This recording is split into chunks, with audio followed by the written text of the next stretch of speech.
కాళేశ్వరం ప్రాజెక్టులో జరిగిన అవినీతిపై సిబిఐ విచారణ జరపాలన్నారు భారతీయ జనతా పార్టీ తెలంగాణ రాష్ట్ర అధ్యక్షులు ఎన్ రామచంద్రరావు. ఈ మేరకు కొమరం భీం ఆసిఫాబాద్ జిల్లా కాగజ్ నగర్ పట్టణంలో సిర్పూరు శాసనసభ్యులు డాక్టర్ పాల్వాయి హరీష్ బాబు నివాసంలో ఆయన మీడియాతో మాట్లాడారు. కాళేశ్వరం ప్రాజెక్టు ద్వారా పెద్ద ఎత్తున అవినీతికి కేసీఆర్ కుటుంబం పాల్పడిందని, పూర్తి స్థాయి అవినీతిని వెలికి తీయాలంటే సిబిఐ విచారణ జరిపించాలని డిమాండ్ చేశారు. బీఆర్ఎస్ కాంగ్రెస్ మ్యాచ్ ఫిక్సింగ్ లో భాగంగా కాళేశ్వరం డ్రామా నడుస్తోందని, వాస్తవాలు వెలుగులోకి రావాలంటే సిబిఐ విచారణే శరణ్యమని తెలిపారు. ప్రాణహిత ప్రాజెక్టును కాళేశ్వరంకు తరలించి తూర్పు ఆదిలాబాద్ జిల్లాకు తీరని అన్యాయం చేశారని, కొత్త డిపిఆర్ తయారు చేయించి కేంద్ర ప్రభుత్వానికి ప్రతిపాదన పంపిస్తే కేంద్ర ప్రభుత్వం ప్రాణహిత ప్రాజెక్టుకు నిధులు ఇవ్వడానికి సిద్ధంగా ఉన్నదని వెల్లడించారు. పత్రికా మిత్రులకు కూడా నమస్కరిస్తూ, ఈరోజు రెండు చాలా మంచి ఒక రోజు మంచి అనం మనం ఎందుకంటే వర్ధంతి కాబట్టి రెండు పుణ్యతిథి సంబంధించినటువంటి ఒక సందర్భంగా ఈరోజు ఇక్కడ కలవడం జరుగుతూ ఉంది. ఒకటి సుష్మా స్వరాజ్ గారిది, ఈరోజు తెలంగాణ తల్లి పిలువబడే సుష్మా స్వరాజ్ గారి యొక్క వర్ధంతి. రెండోది ప్రొఫెసర్ జయశంకర్ గారు. ఇద్దరు కూడా తెలంగాణ కోసము వారు చేసినటువంటి ఒక యోగదానం అయితే త్యాగాలు అయితే అందరికీ తెలుసు. ఈరోజు ఇక్కడ రావడంతో ఇప్పుడే మిత్రుడు నాగేష్ గారు ప్రస్తావించారు జియో 49. ఈ యొక్క ప్రాంత ఆదివాసీల ఒక ఆవేదన, దీన్ని కేంద్రం దాకా కూడా తీసుకుపోతాము. ఇదంతా కూడా రాష్ట్ర ప్రభుత్వము వారు చేస్తున్నటువంటి ఒక నాటకాలు ఏదున్నా కేంద్రం మీద వేసేటటువంటి ప్రయత్నం చేస్తూ ఉంటుంది. ఈరోజు మనకు ఏదైతే ప్రాణహిత చేవళ్ళ ప్రాజెక్టు దాన్ని రీఅలైన్మెంట్ చేసిన తర్వాత ఈ ప్రాంతంలో బలమైన డిమాండ్, ఈ ప్రాంతంలో ఉన్నటువంటి దాదాపు 2.5 లక్షల ఎకరాలకు సాగు నీరు రావాలంటే తుమ్మడిహట్టిలో వేరే ప్రాజెక్టు కట్టాల్సింది. అక్కడ వారద, వైర్గంగా లాంటి 2 నదుల ఒక సంగమం దగ్గర ఈరోజు అక్కడ కట్టినట్టయితే ఈ ప్రాంతంలో సాగునీరు కొరత ఉండదు, ఇక్కడ రైతులకు బాగా జరుగుతుందని చెప్పేసి కూడా భారతీయ జనతా పార్టీ డిమాండ్ చేస్తూ ఉంది.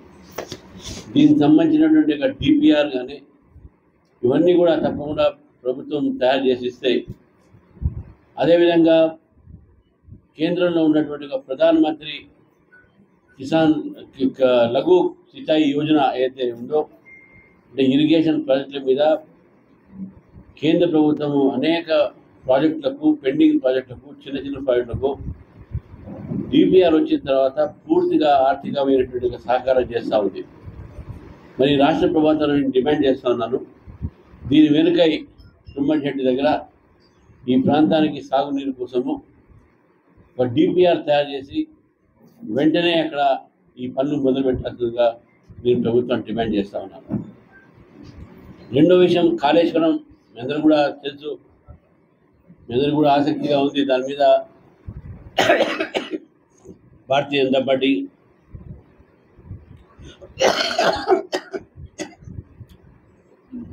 వైఖరి ఏమున్నది? ఈరోజు భారతీయ జనతా పార్టీ మేము ముందు నుంచి చెప్తా ఉన్నాం, ఏ ప్రాజెక్ట్ అయినా సరే రైతులకు మంచి జరుగుతుందంటే దాన్ని ఎప్పుడు కూడా మేము వ్యతిరేకించలేదు. కానీ కాళేశ్వరం ప్రాజెక్టులో మేము వ్యతిరేకిస్తున్నది 2 అంశాలు. ఒకటి, దాంట్లో జరిగినటువంటి అవినీతి. 1,00,000 కోట్ల పైగా ఖర్చు పెట్టి ఎంతవరకు ఎంతమంది రైతులకు లాభమైంది, ఎన్ని లక్షల ఎకరాలకు సాగునీరు పోయింది. తర్వాత నాణ్యత లేకపోతే దాంట్లో అనేకమైన రిజర్వాయర్లు బ్రీచ్ కావడం జరిగింది. మెయిన్ డ్యామ్ కూడా ఒక బ్రీచ్ కావడం జరిగింది. దానిపైన నేషనల్ డ్యామ్స్ సేఫ్టీ అథారిటీ వాళ్ళు NDSA వాళ్ళు రావడం జరిగి వాళ్ళు కూడా నివేదిక ఇవ్వడం జరిగింది. ఇవన్నీ కూడా బీఆర్ఎస్ పార్టీ చేసినటువంటి పాపం.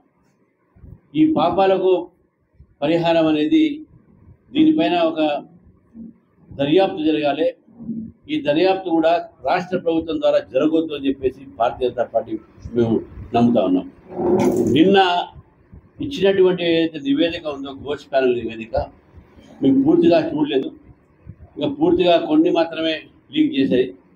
దాన్ని బట్టి మేము ఏమనుకుంటున్నామంటే భారతీయ జనతా పార్టీ చెప్పినట్టు దాంట్లో అవినీతి జరిగింది, భారతీయ జనతా పార్టీ చెప్పినట్టు దాంట్లో కేసీఆర్ కుటుంబం దాంట్లో ఇన్వాల్వ్ అయి ఉంది. ఇతరులకు సంబంధం లేకుండా, ఇంజనీర్లకు సంబంధం లేకుండా కేవలం ఒక కుటుంబము ఇంత పెద్ద నిర్ణయం తీసుకొని లక్షలాది కోట్లాది రూపాయలు ఈరోజు ప్రజాధనాన్ని ఇక్కడ వ్యర్థం చేసిందని చెప్పేసి కూడా మేము భావిస్తాం. ఈ దీంట్లో ఏటీఎంగా కేసీఆర్ గారికి, కేసీఆర్ కుటుంబానికి మారినటువంటి ఒక విషయం మనందరికీ తెలుసు. దీనిపైన కాంగ్రెస్ పార్టీ కూడా కొంతమంది అధికారులు అరెస్ట్ చేసింది ఈ నివేదిక రాకముందే. ఈ ప్రభుత్వాన్ని డిమాండ్ చేస్తూ ఉన్నాం, మీకు తెలిసినప్పుడు అధికారులని ఎందుకు అరెస్ట్ చేశారో, దీంట్లో ఉన్నటువంటి రాజకీయ నాయకులు, దీంట్లో ఉన్నటువంటి ఒక ఏదైతే మీరు మినిస్టర్లు, దీంట్లో ఉన్నటువంటి ఒక రాజకీయ సంబంధించినటువంటి హస్తాలు, కాంట్రాక్టర్లు మనం ఎందుకు అరెస్ట్ చేయలేదు? మీరు కాంట్రాక్టర్లతో మీరు కుమ్మక్కై ఉన్నారా? ఆ రాజకీయ నాయకులతో మీరు కుమ్మక్కై ఉన్నారా? అందుకే మీరు అరెస్ట్ చేయట్లేదా? ఈ యొక్క అన్నీ కూడా ప్రజలు ఒక డౌట్స్ పోవాలంటే ఈ కాళేశ్వరం సంబంధించినటువంటి ఒక ఏదైతే తప్పిదాలు ఉన్నాయో, దాని ఘోష్ ప్యానల్ రిపోర్ట్లో వచ్చినటువంటి అంశాలు ఉన్నాయో దాని అన్నిటి మీద సిబిఐ దాని మీద సమగ్ర దర్యాప్తు జరపాలని చెప్పేసి భారతీయ జనతా పార్టీ డిమాండ్ చేస్తూ ఉంది. లేకపోతే బీఆర్ఎస్, కాంగ్రెస్ ఇద్దరు కలిసి వాళ్ళ కాంట్రాక్టర్లతో ఆలోచింపడి తెలంగాణ ప్రజల్ని మరొకసారి ఇద్దరు కలిసి మోసం చేసే ప్రమాదం ఉన్నది. కాబట్టి భారతీయ జనతా పార్టీ దీని మీద సిబిఐ ఎంక్వైరీ డిమాండ్ చేస్తూ ఉన్నది. ఈ యొక్క రిపోర్ట్ ఆధారంగా రిపోర్ట్లో వచ్చినవన్నీ కూడా దానిపై ఈరోజు సిబిఐ డిమాండ్ చేస్తుంది భారతీయ జనతా పార్టీ. ఇది భారతీయ జనతా పార్టీ స్పష్టం చేస్తున్న వైఖరిని ఈరోజు మన రాష్ట్రంలో చూస్తూ ఉన్నాం. రైతులు కూడా ఎంత బాధపడుతూ ఉన్నారు. మన రైతుల కోసమే కట్టినటువంటి ఒక ఈ ఏదైతే కాళేశ్వరం అంటున్నారో, సరే కాళేశ్వరం ప్రజలు అంటే పెట్టండి. ఈ ప్రభుత్వం కూడా ప్రభుత్వం రాకముందు రైతులకు 15,000 రూపాయలు రైతు బంధు ఇస్తుంది. కానీ ఒక్క పైసా కూడా వాళ్ళు మొన్నటి వరకు జమ చేయలేదు. మొన్న ఇప్పుడు స్థానిక ఎన్నికలు వస్తున్నాయి కాబట్టి 6,000 రూపాయలు 2 విడతలు చేశారు. అంటే వీళ్ళు వచ్చినటువంటి అధికారంలో వచ్చి 19 నెలలు అయింది. 12 నెలల నుంచి కూడా రైతులు వాళ్ళ అకౌంట్లో రైతు బంధు పడుతుందని చెప్పేసి ఎదురు చూస్తూ ఉన్నారు. కానీ ప్రధానమంత్రి గారు నిన్న ఆగస్టు 2 నాడు లక్షలాది మంది తెలంగాణ రైతుల ఒక అకౌంట్లలో 6,000 రూపాయలు మొదటి విడత ప్రధానమంత్రి కిసాన్ సమ్మాన్ యోజన కింద వాళ్ళందరికీ కూడా అకౌంట్లో పట్టడం జరిగింది. ఇది మా ఒక నియత్, ఇది మా భారతీయ జనతా పార్టీ సంబంధించినటువంటి ఈ ఏదైతే మా స్పష్టత, మా ఒక ఏదైతే ప్రజల పట్ల ఉన్న కమిట్మెంట్ ఇది. కానీ కాంగ్రెస్ పార్టీ ఇంతవరకు రైతుల విషయంలో మాట్లాడలేదు, రైతుల విషయంలో ఏది చేయట్లేదు. అన్ని చోట అన్ని ప్రాజెక్టులు పెండింగ్ పెట్టింది. అన్ని చోట ఈరోజు ఏదైతే వాళ్ళ ఒక పరిపాలన ఉందో తగ్గించింది. కేవలం రాజకీయాలు చేస్తూ ఉన్నారు.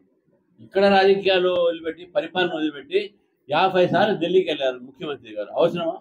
50 సార్లు పోవడం అవసరమా? అంటే ఎవరో మోడర్న్ ఏజ్ ఉంది, ఏదైనా మాట్లాడాలన్నా కూడా మీరు వీడియో కాన్ఫరెన్స్లో మాట్లాడచ్చు, టెలిఫోన్లో మాట్లాడచ్చు, సెల్ ఫోన్లో మాట్లాడచ్చు. కానీ 50 సార్లు మీరు పోతారు.